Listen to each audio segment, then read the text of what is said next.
সাবিলা নূর এত সুন্দর অভিনয় করবে কখনো কল্পনা করতে পারিনি। আর মেগাস্টার শাকিব খান সে তো তামিল নায়কের চেয়েও বেশি এখন আমাদের কাছে। এই গানটি কিন্তু সবাই মেনে নিতে পারছে না। এই গানটি কখনোই লাগে উড়াদুরার রেকর্ড ভাঙতে পারবে না, বা দুষ্ট কুকুলির রেকর্ড ভাঙতে পারবে না, তারপর হচ্ছে চাঁদ মামার রেকর্ড ভাঙতে পারবে না। ভাই এটা হয় না ভাই। এই গানটা আসলে রাফি ইউনিক কিছু চেষ্টা করেছে, কিন্তু এই গানটি সবার মন জয় করতে পারবে না। তো সিনেমা হলে কি দর্শকদের মন জয় করতে পারবে আপনারা মনে করেন? আপনাদের যদি আপনাদের একটু পজিটিভ নেগেটিভ যাই হয়, আপনারা একটু কমেন্ট করে কমেন্ট বক্সে আমাদেরকে জানান।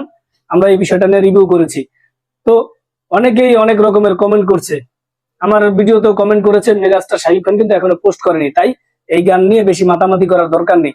তারপরও হচ্ছে আরেকটা মেইন পয়েন্ট হচ্ছে যে এই গান কিন্তু লাগে উড়াদুরা বা দুষ্ট কোকিল তাদের রেকর্ড ভাঙতে পারবে না। আমার মনে হয় না ভাঙতে পারবে, কারণ এই গানের মধ্যে তেমন আমি কোনো লিরিক্স আমার পছন্দ হচ্ছে না। গানের কলিগুলো একদম খারাপ না, ঠিক আছে, কিন্তু গানের লিরিক্স এগুলো আমার আসলে মিউজিক তেমন একটা আমার কাছে তেমন একটা বেশি ভালো লাগে নাই, একবারে খারাপও লাগে নাই। কিন্তু কি বলবো আসলে, ওই তো সমান সমান, যেটাই আর কি বলতে চাই যে লাগে উড়াদুরা ভাই বিশ্বব্যাপী জয় করেছে, দুষ্টু কুকিল বিশ্বব্যাপী জয় করেছে, তারপরে হচ্ছে চাঁদ মামা বিশ্বব্যাপী মন জয় করেছে, সকল দর্শক সকল শ্রেণীর দর্শকদের মন জয় করেছে চাঁদ মামা। তো এইভাবে কি মন জয় করতে পারবে এই গানটি? আপনারা কি মনে করছেন আসলে? এই গান নিয়ে অনেকে অনেক রকমের পোস্ট করছে, সমালোচনা শুরু হয়ে গেছে। তো আমি আর কি বলবো এই বিষয়টা নিয়ে।